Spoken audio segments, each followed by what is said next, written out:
സംസ്ഥാനത്ത് അതിതീവ്ര മഴ മുന്നറിയിപ്പ് നൽകിയ സാഹചര്യത്തിൽ വിവിധ ജില്ലകളിൽ ജില്ലാ കളക്ടർമാർ വിദ്യാഭ്യാസ സ്ഥാപനങ്ങൾക്ക് അവധി പ്രഖ്യാപിച്ചു തുടങ്ങി. അതിതീവ്ര മഴ കണക്കിലെടുത്ത് പത്തനംതിട്ട, കോട്ടയം, ഇടുക്കി ജില്ലകളിൽ റെഡ് അലർട്ട് പ്രഖ്യാപിച്ചു. കൊല്ലം, ആലപ്പുഴ, എറണാകുളം, കണ്ണൂർ, കാസർഗോഡ് ജില്ലകളിൽ ഓറഞ്ച് അലർട്ടും തിരുവനന്തപുരം, തൃശൂർ, പാലക്കാട്, മലപ്പുറം, കോഴിക്കോട്, വയനാട് ജില്ലകളിൽ യെല്ലോ അലർട്ടും പ്രഖ്യാപിച്ചു. മഴ വീണ്ടും തീവ്രമാകുമെന്ന മുന്നറിയിപ്പിന്റെ പശ്ചാത്തലത്തിൽ പത്തനംതിട്ട ജില്ലയിൽ വിദ്യാഭ്യാസ സ്ഥാപനങ്ങൾക്ക് നാളെ അഥവാ ഓഗസ്റ്റ് 7 വെള്ളിയാഴ്ച ജില്ലാ കളക്ടർ അവധി പ്രഖ്യാപിച്ചു.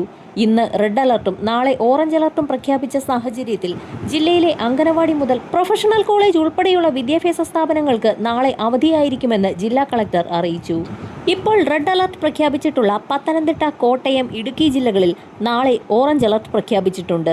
കോട്ടയം, ഇടുക്കി ജില്ലകളിലാണ് വരും മണിക്കൂറുകളിൽ അവധി പ്രഖ്യാപിക്കാൻ സാധ്യതയുള്ളത്. ഇതോടൊപ്പം തന്നെ കോട്ടയം, ആലപ്പുഴ ജില്ലകളിൽ ദുരിതാശ്വാസ ക്യാമ്പുകൾ പ്രവർത്തിക്കുന്ന സ്കൂളുകൾക്കും നാളെ അവധി ബാധകമായിരിക്കും. പത്തനംതിട്ട, കോട്ടയം, ഇടുക്കി ജില്ലകൾക്ക് പുറമെ നാളെ മലപ്പുറം, കോഴിക്കോട്, വയനാട്, കണ്ണൂർ, കാസർഗോഡ് ജില്ലകളിലും കേന്ദ്ര കാലാവസ്ഥാ നിരീക്ഷണ വിഭാഗം ഓറഞ്ച് അലർട്ട് പ്രഖ്യാപിച്ചിട്ടുണ്ട്. ഡോൾഫിൻ ചുഴലിക്കൊടുങ്കാറ്റിന്റെ പശ്ചാത്തലത്തിൽ നാളെ അതിതീവ്ര മഴയ്ക്ക് സാധ്യതയുള്ളതിനാൽ കൂടുതൽ ജില്ലകളിൽ വരും മണിക്കൂറുകളിൽ ജില്ലാ കളക്ടർമാർ അവധി പ്രഖ്യാപിക്കും. വരും മണിക്കൂറുകളിലെ അവധി അറിയിപ്പുകൾ ആദ്യം തന്നെ നിങ്ങളിലേക്ക് എത്തുന്നതിനായി ചാനൽ സബ്സ്ക്രൈബ് ചെയ്യാൻ മറക്കാതിരിക്കുക.